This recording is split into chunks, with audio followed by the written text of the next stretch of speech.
Biomimicry is we're not directly chopping off elephants' trunks and attaching. So it's not directly using something from nature, but it's taking the blueprint of that design and using whatever materials make sense for the application. They may have found an algae that grows in the ocean that has a lot of resistance to UV radiation. So they take that algae and they extract the active molecules that provide that UV protection, and they put that into some cream.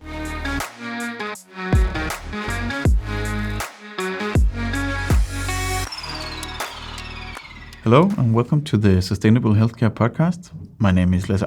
I'm a senior consultant with Green Innovation Group, and today we're speaking with Ayla, who is a specialist and researcher in biomimicry and nature-inspired solutions and innovation. The conversation explains what is this topic about and also provides examples for how to implement this in a healthcare setting.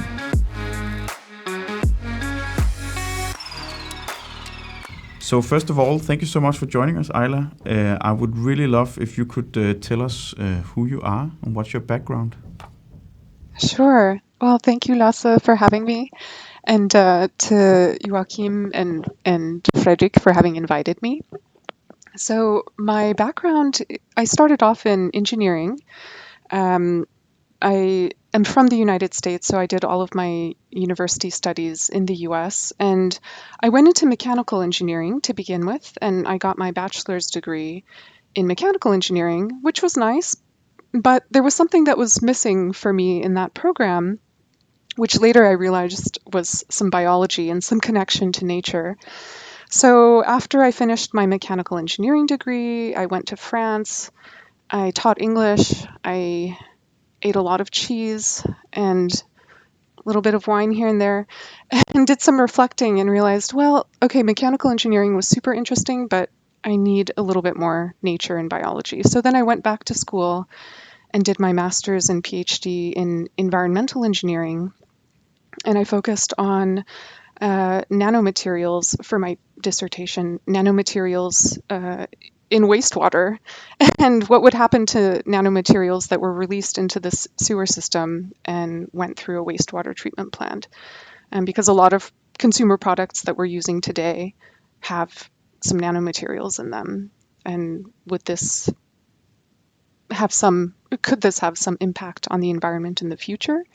And if so, where might we see these nanoparticles ending up in the environment? So that's what I did for my studies. And then I had a couple of postdoc positions in the area of environmental engineering and interesting stuff. But again, I still felt I wanted more of nature.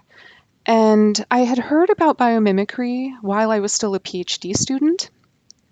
And it immediately, when I think I watched somehow, and I don't remember how I came across it, but I saw Janine Benyus's TED Talk from, I think it was early 2000s when she recorded this, or 2006 or something like this. And when I heard that, it was like, okay, this makes complete sense. And that was something that I wanted to learn more about and get into. And at some point, some years after after I finished my PhD program and I was a postdoc, I found out that Arizona State University was offering a master's degree in biomimicry. So, Sorry, just to pause you there, if I could just ask you to maybe define biomimicry before we move on to the next part of the history. I think it would be good for people to understand what does that mean, biomimicry. yeah, for sure. So it's a term that's not so well known, I would say, but it is something that we've been practicing for many years. Biomimicry is essentially trying to learn from nature and specifically mimic or imitate the forms, processes, or systems that we find in nature that are biologically based, hence biomimicry, in order to solve human challenges. And this field, it can really be applied to almost all domains that humans are working in, from architecture to healthcare, obviously, which is why we're here, um, to transportation, urban design. I mean, it's really, it can be applied to so many areas of our lives. And that's because when we do biomimicry, we're really focused on functions. So, I mean, for example, yes, nature doesn't grow iPods, for example, or iPads or smartphones, but all of the functions, when we start breaking down what these technologies do or what we want to do with these technologies, such as sending signals, receiving signals, computing, all of those functions are found in nature. And so when we try to solve a problem and we're trying to achieve a particular function, we can search for those functions in nature because there's a really good chance that what we're trying to do has already been done in nature. And life has been on Earth for about 3.8 billion years now. So over that time, there have been some really great strategies that have developed to function and accomplish many different functions in many different environments. So nature is almost like a catalog of solutions that we can tap into for inspiration and for actual uh, design blueprints for the problems that we're trying to solve. I would love to get back to some of those examples a bit later, and dive into especially how it could be applied in the industry that we are concerned with in this podcast, the healthcare industry. But I think before we dive into the deeper examples and get more texture on that, I would love to hear. So you had this inspiration. You realized biomimicry is a thing, and this is something that could actually be combined with your field of expertise at this point. So I would love to just get the rest of the background up to date, so we have a sense of where we are today, or what brought you here, basically. Yeah, so I found out about the biomimicry program at Arizona State University, the master's degree that they were offering. I went back to school, even though I had been in school for so many years and was finally out after my PhD and thought, I'm free.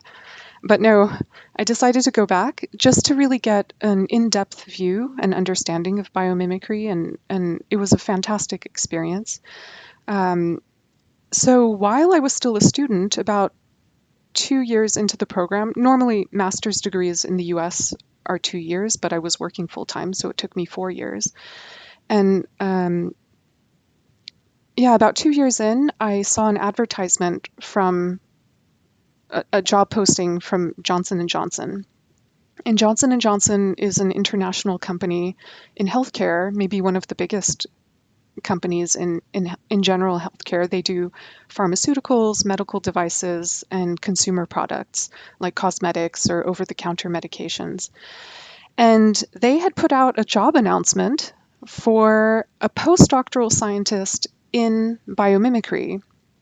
And I kind of fell out of my chair when I saw that because here was this huge multinational corporation asking for specifically for someone to do research for them in biomimicry. Because I mean, that's something that was quite unheard of for a company to be asking for biomimicry, and for a specialist to be working in the company on biomimicry. So when I saw that, I thought, okay, this is for me. And I had my research background in environmental engineering, which involved quite a bit of biology, mostly in the form of microbiology, plus my studies in biomimicry, and they hired me. And so, of course, I finished my master's degree, and I was working at J&J for about 5 years. And I worked really within, I would say, across the consumer sector. I didn't do any work directly with pharmaceuticals or with medical devices. I just had some interactions with them, but I was really hired to work in consumer, and I worked on skincare, oral care, baby care, and self-care, which is over-the-counter treatments, and also a little bit with the packaging team. So that's just to give you an idea of how biomimicry can be applied to so many different areas, even within one company. But yeah, it's very a multi-purpose tool. Amazing, and I would love to get back to some of those examples. I'm just curious. So I did a bit of research and I encountered the term nature-inspired innovation. Is there a distinction between that and biomimicry? There is, or there can be. It really depends on the person who's using the term and what they're intending that to mean. There are actually ISO standards that define what biomimicry is and what bioinspiration is. I mean, there are these different technical terms. And a lot of times, yeah, people are talking about not necessarily biomimicry, but designs or solutions that are more generally inspired by nature. For example, in cosmetics, they may have found an algae that grows in the ocean that has a lot of resistance to UV radiation. So they take that algae and they extract the active molecules that provide that UV protection, and they put that into some cream. So that would be an example of like a nature-inspired solution or a bio-inspired solution, and not necessarily biomimicry, because they're just taking something directly from nature, but kind of in an inspired way. Whereas biomimicry is really trying to mimic a molecule, a form, a process, without necessarily using the source of inspiration.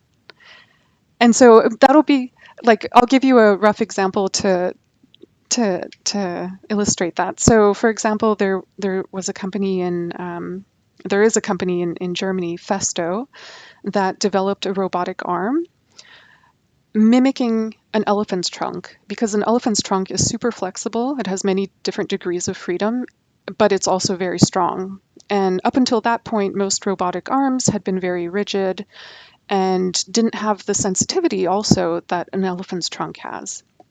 So biomimicry is, we're not directly chopping off elephants' trunks and attaching. So it's not directly using something from nature, but it's taking the blueprint of that design and using whatever materials make sense for the application, mimicking that blueprint or that design. So they create a structure out of some, who knows, some type of plastic and maybe some metal to mimic the form and the structure of an elephant's trunk.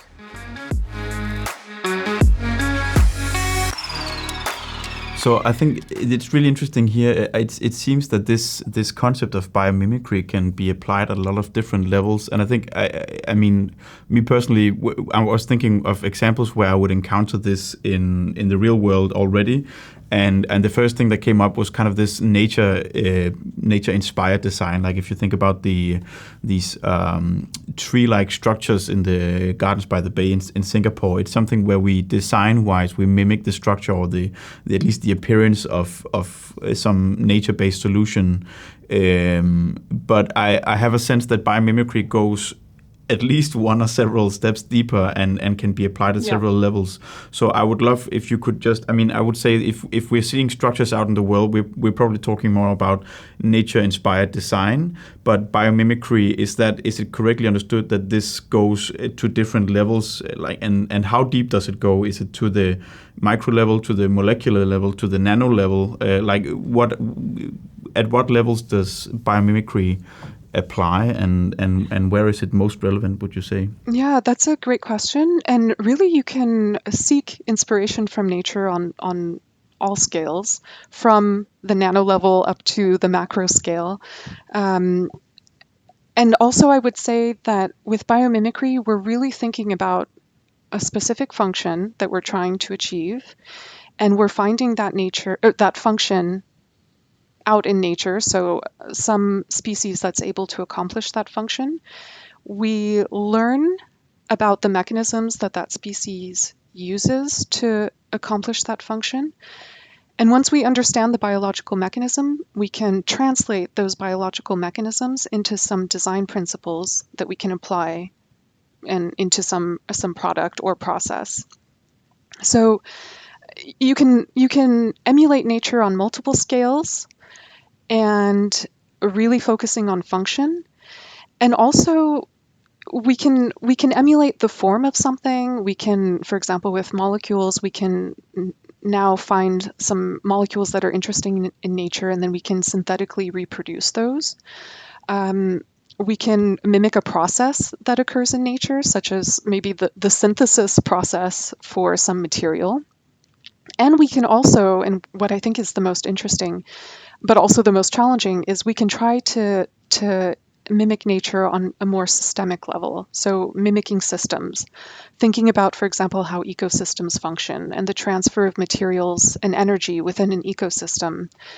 And is that something that we can really start thinking about when we're developing a product or trying to improve how a system functions?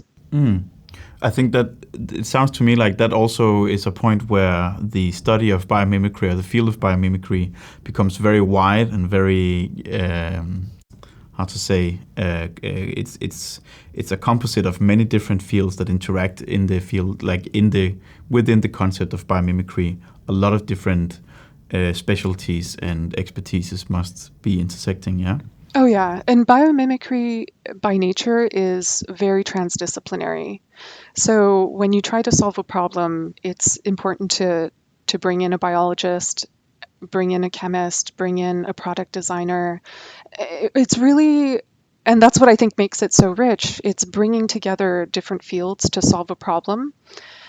And this is kind of how ecosystems function. When we look at for example, a service provided by an ecosystem, that service is the result of multiple species working together to create that ecosystem service.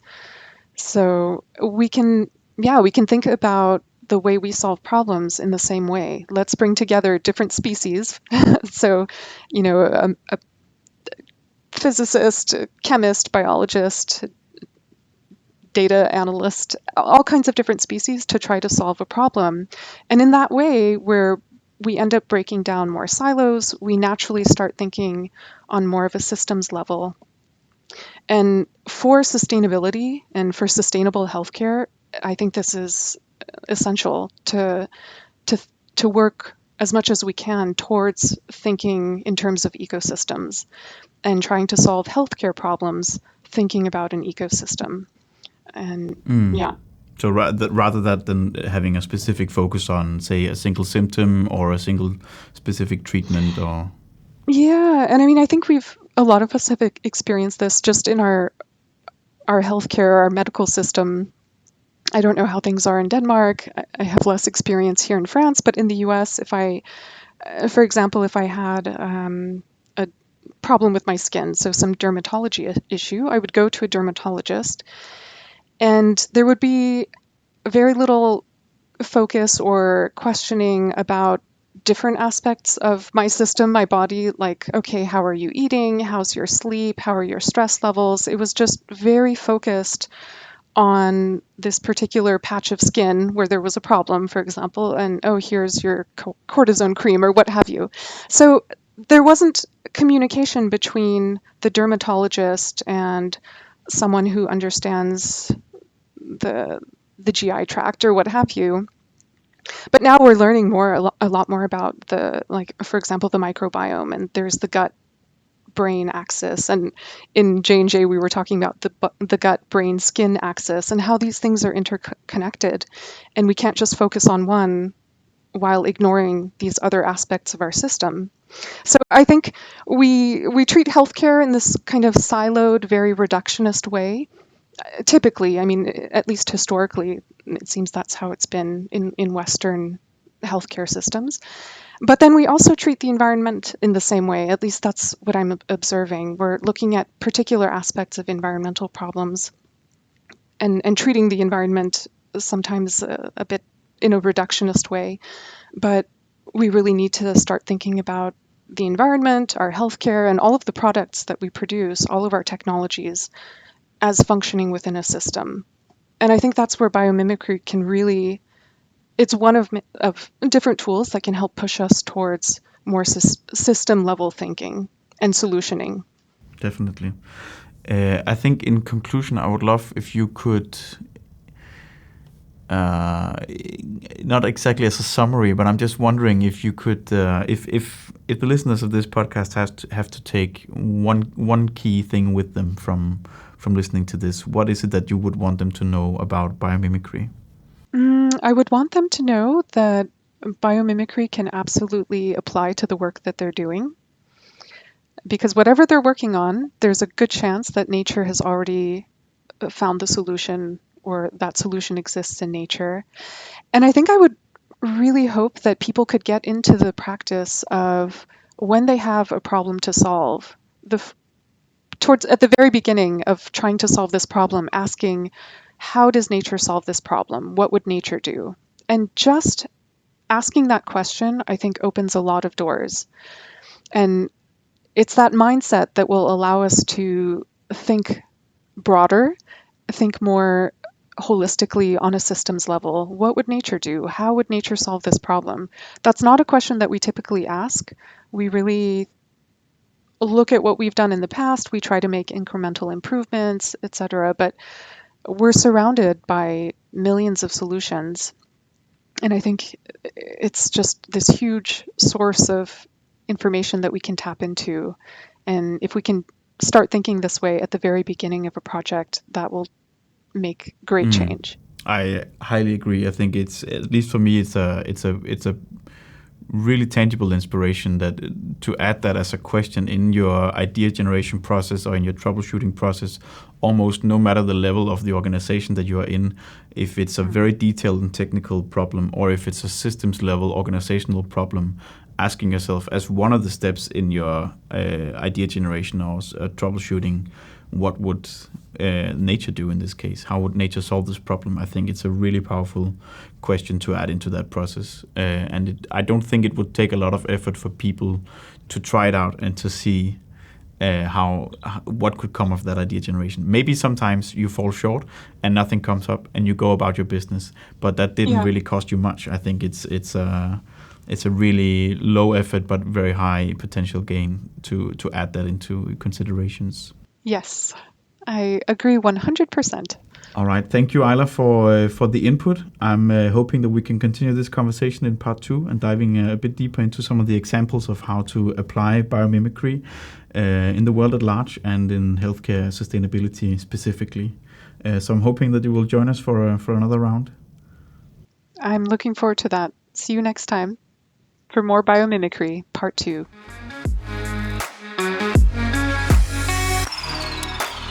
Thank you so much for listening to the Sustainable Healthcare podcast. We really enjoyed speaking to Ayla in this episode, and we hope you got some inspiration for your work, be it on systems level or in a very deep technical expertise. You can learn more about sustainability in healthcare operations on greeninnovationgroup.com. Please do reach out if you have any questions or concerns, or you can find us on LinkedIn as well. We hope to see you next time.